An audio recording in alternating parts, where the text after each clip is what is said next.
Ooh, charging cradle. Charger included. USB-C. Yeah. So how many watts is this? Let me take a look. And always a little bit too small. Let's see. Oh, so this is a quick charger capable of delivering 45 watts through a USB-C port that is going to be at the bottom. This is a weird place for USB-C port. Now this is the new charging cradle. Let's see. So on one end is a USB-C, and on the other end, oh, it's still not removable at this end.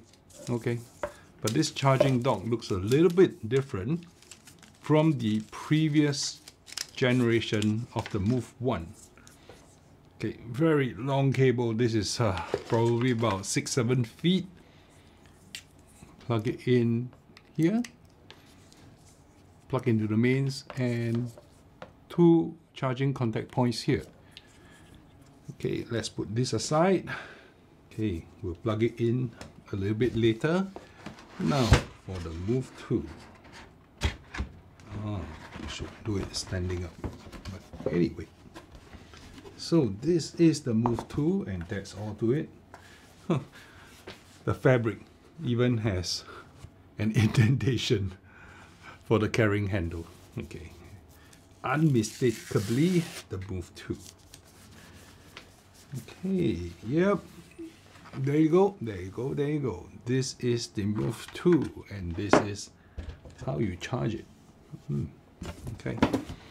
Let's put the box aside for now. Yeah, I just realized that before I plug it in and set it up, I actually will probably be forced to update the S2 app. And the S2 app is now at a new version. I think it's 15.8. Yep, it is 15.8, released on the 19th of September.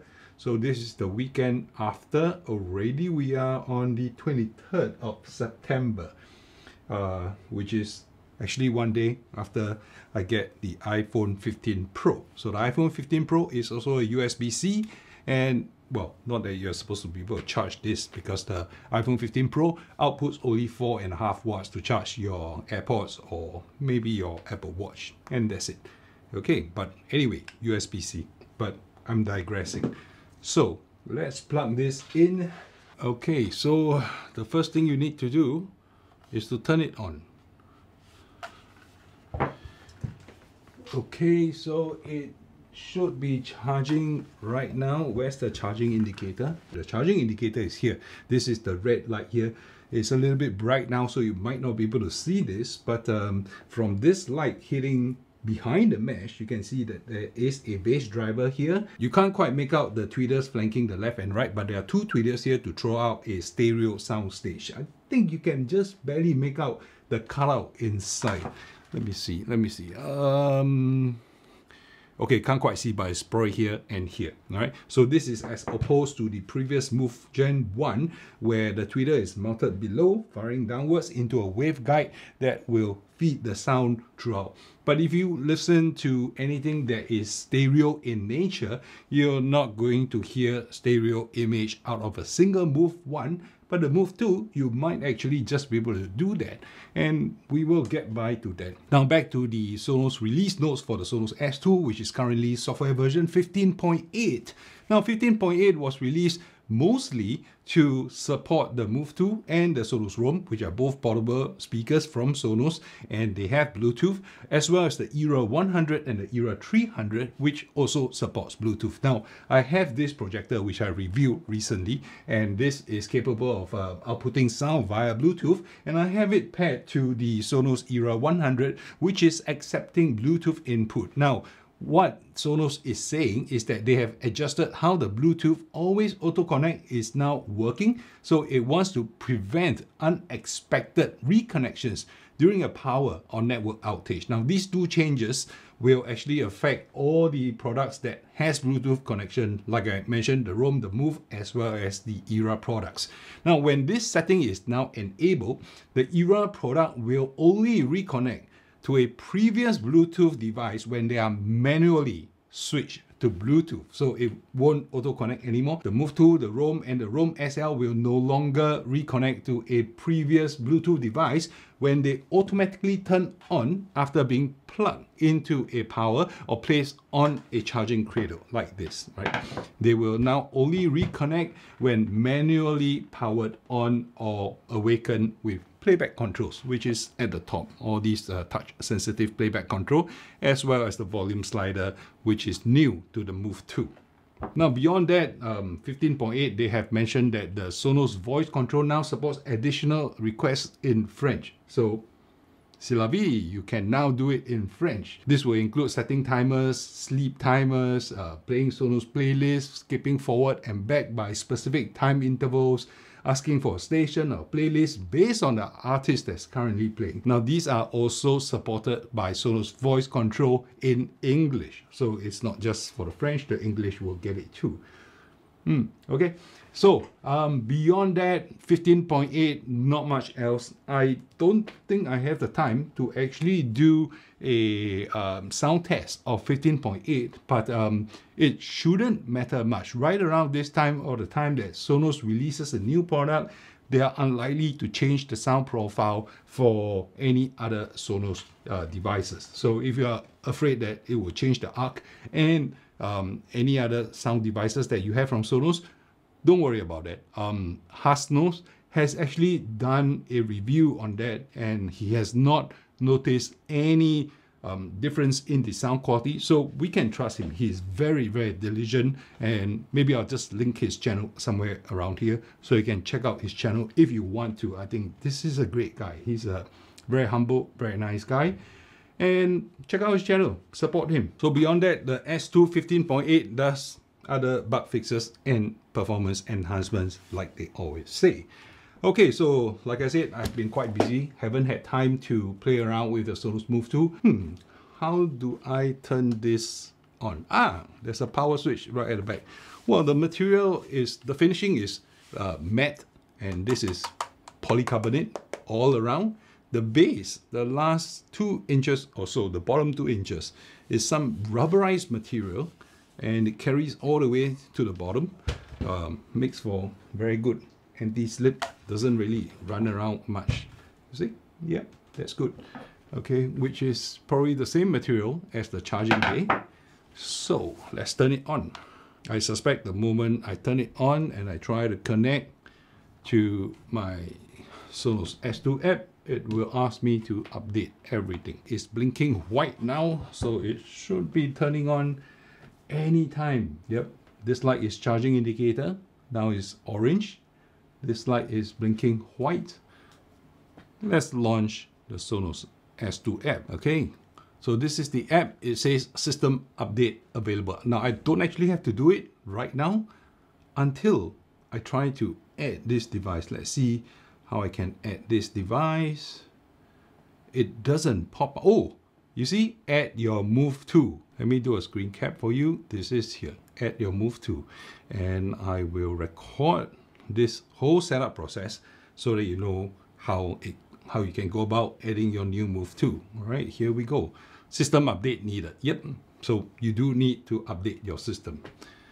And it's checking. We found an update. Let's get Sonos running. Now, I'm probably going to skip the recording of this whole process because in my experience, it usually takes about 10 minutes or so because of the number of Sonos devices, but I'll update, I'll pause the video, and I'll come back to you in just a bit. Okay, so after the software is updated, this pops up. Move 2, add. Okay, so let's add.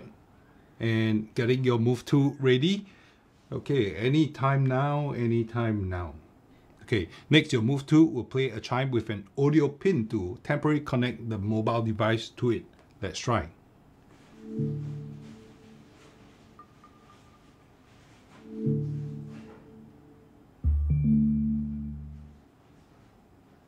It's very smart, audio pin, right?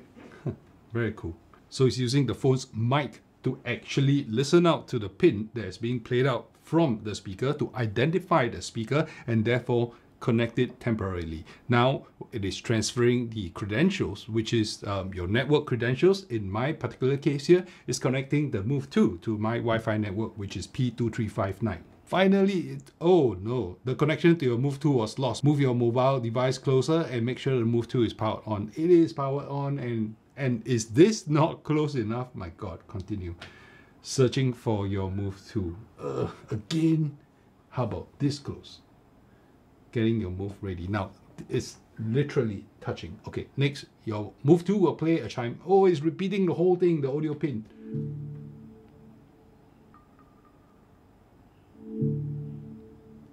Make sure the light on the Move 2 is flashing white and green.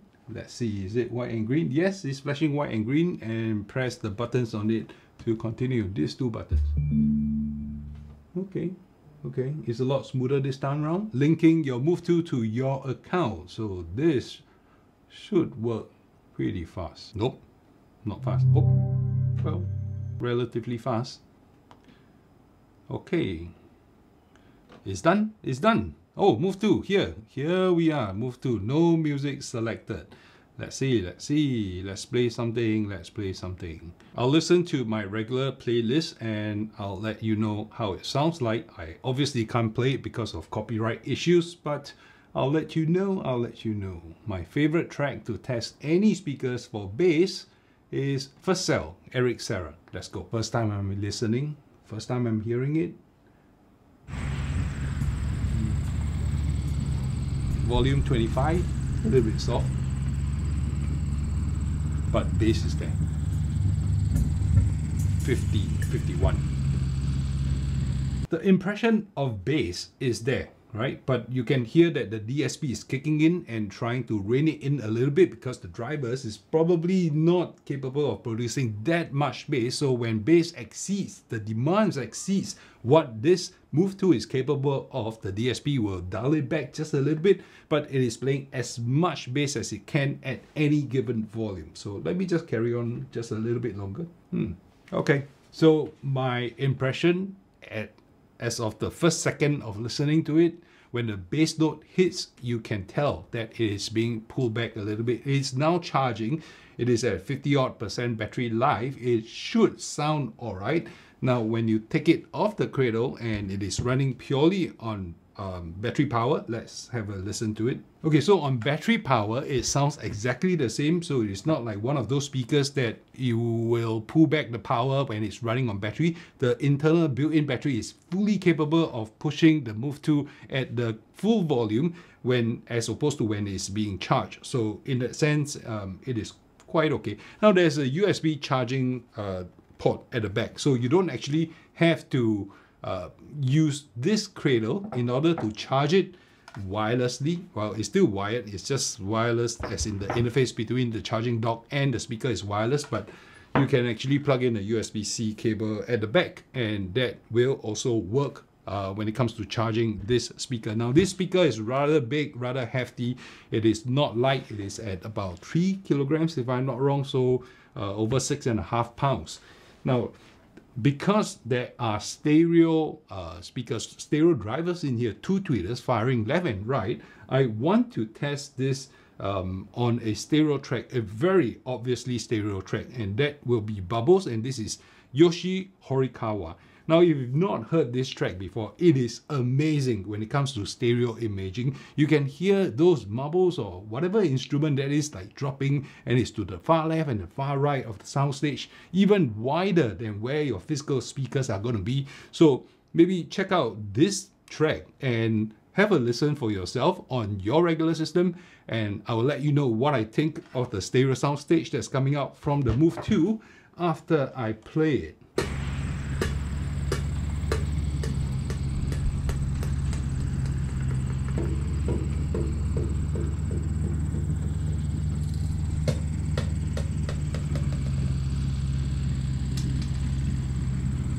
Okay, first impression, the stereo soundstage isn't that wide. Now, don't get me wrong, it is definitely miles ahead of the Sonos Move 1, But if you are buying this one Sonos Move 2 speaker, expecting a soundstage as wide as 2 individual speakers, then you might be a little bit disappointed. So my recommendation is that if you want to buy this for pure stereo soundstage, you will probably end up having to get 2 of these. So my take on this is, well, it is definitely better because there is an obvious left and right channel to it. It's just not very wide. So if I were listening to another speaker that is capable of full stereo, the soundstage could have been, this wide. But what I'm hearing is that it's coming probably from a foot, less than a foot to the left and less than a foot to the right. So that's the soundstage that you are listening to. So a very quick note, when you are playing left and right channel, I'm running a YouTube test right now. There is a left channel and there's a right channel. The bass is all coming out from the middle. So what you're going to hear as left and right separated, it is still going to be only the higher notes that is being handled by the tweeters. Anything that requires bass is still going to be using the singular big bass driver right in the middle, which is why your stereo soundscape won't be as large as you want it to be. Now, obviously, this is the first time I'm listening to this. I'll probably spend a lot more time with the Sonos Move 2 over time. And if my impression changes, or if I want to update you on how I feel about this, maybe watch out for the video. Stay subscribed. And if you are interested in this, I do a lot of Sonos products. I do a lot of wireless audio products. Therefore, the wireless audio file. And that's my channel name. That's my channel name. Okay, well, hi, this is Peter. Okay, anyway, there's one more feature I want to talk about, which is unique. Well, it's not unique to the Move 2 because the Sonos Roam as well as the previous Sonos Move already does it, which is Auto Trueplay. So you don't need an iPhone to do this. Basically, whenever you move the Sonos Move 2 or Move 1 or the Roam around and you place it in a position and you start playing something, it will use its onboard mics to listen to the sound. And when it detects that maybe the sound is breaking up or the bass is not coming back as it should, it will auto-tune itself. Now, how to test this is going to be rather hard because you're going to have to depend on your ears, but I have an idea. I'm going to pair this up with Bluetooth to my measurement rig. So my measurement rig actually, well, it's a PC that has a UMic 1 that's connected to it from mini DSP. It will pick up the sounds. Now, what it needs to do is actually to make a very quick measurement. The moment I place it now, that's before Auto Trueplay kicks in, and then I will play some sounds through it. And after about a minute or two or so, I will do another frequency response sweep to measure the output from the Sonos Move 2. And hopefully you can see a difference and see whether Auto Trueplay helps or it doesn't. Let's bust that myth. Okay, I'm going to have to keep moving it. There's probably some gyroscope inside that detects that it is being moved around. We need to set this in Bluetooth mode. So there is a Bluetooth button at the back, maybe a press. Let's see, where are the light indicators? The light indicators at the back, nothing is coming out blue. Blue usually indicates pairing. Press and hold, 2 seconds. Yep, now the blue is blinking. The LED indicator blue is blinking. And let's look at my PC. Is my PC showing this up? Okay, Move 2, audio, connecting. Done. Oh, that is quick. That is really quick. Okay, let's confirm that. Yes, connected. Bluetooth audio, 60%. I'm moving this around. I'm going to be starting REW. Let's start measuring. I'm just going to be putting it down and let's start measuring.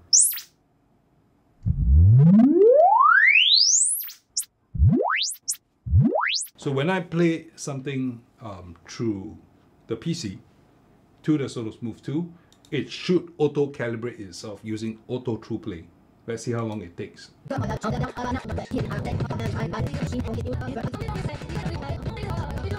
Because you know I'm Okay, so right now at this point in time, the speakers should be quite settled and the Auto Trueplay would have kicked in after about 30 seconds or so, and I've already played quite a bit of sound. I'm not touching this, and I will be running the REW yet again. So here we go. Okay, so if you look at the frequency response curve of the Sonos Move 2 before Auto Trueplay kicks in, meaning to say when I first started measuring before it had a chance to do Auto Trueplay, you will see this red color curve. So well, if you look at the red color curve, you will see that the bass will drop off at about 80 Hertz or so, 85 Hertz or so, and it will tail down all the way. Now, like I mentioned before, this is not a terribly capable bass machine. You will hear bass. It will still surprise you, like, hey, this bass isn't that bad, because it actually throws out a very smooth, flat bass response all the way from 80-90 Hertz onwards, right up to 200 or 300 Hertz. Now, you will see that there is a lot of focus on the mid-range, and if you're looking at the mid-range of this speaker, it is not too bad, and the treble goes all the way up to 10 kHz before it starts to dip off. Now, when you look at a sound profile like this, you know that it is something like somewhat like a party speaker, right? Because it's going to throw out the sound very, very clearly, very well. Vocals are going to come across. So if you have any party music with a bit of vocals, like, you know, that will come out strong and that will come out loud. Now, like I mentioned, the bass is being pulled back a little bit by the DSP. So if you're going at slightly lower volume, you can expect the bass to be better relative to the rest of the sound profile, the rest of the frequencies at that volume. Now, the green curve that I'm going to be introducing here, you will see that the Trueplay didn't do quite a lot. Now, Trueplay is an animal that we can't really control. It does its job by analyzing what it hears around you, around this speaker, right? Using the mics that is built on board. And if it detects that the sound is alright, it won't actually do much. If it detects that the bass is booming too much, or that it detects that the bass is lacking, it will push it up a little bit. And the same goes for the mid-range and the treble, and it will adjust accordingly if it is not what it expects it to be. Now, in this particular room, it is a pretty well-controlled environment. It is not noisy. There's probably just a little bit of hum from the air conditioner as well as the PC that's running in the background. So when the environment that the Move 2 is in is great, then the Trueplay won't do a lot. Now, if you're going to tuck it into a corner, put some pillows around it, or tuck it into the sofa or the couch, and it is eating up all the frequencies, then yes, Trueplay will tune it such that it will push those frequencies up a little bit more. But from the chart, you will see that actually the difference between the green, which is after Trueplay, and the red, which is before Trueplay, is actually marginal. There's really not much that's going on around here. But, well, Trueplay is at work, and that is what it does. So you might be grateful that it doesn't do a lot, because it means that your environment is good and you're putting it in a good location already. Now, I probably have quite a bit more to talk about the Sonos Move 2, but this is my first weekend I'm spending with it. If you have any questions, do drop them down in the comment section down below so that I can address them over the next couple of weeks if I have the time to do so. So keep your questions coming, and I will see you in my next video.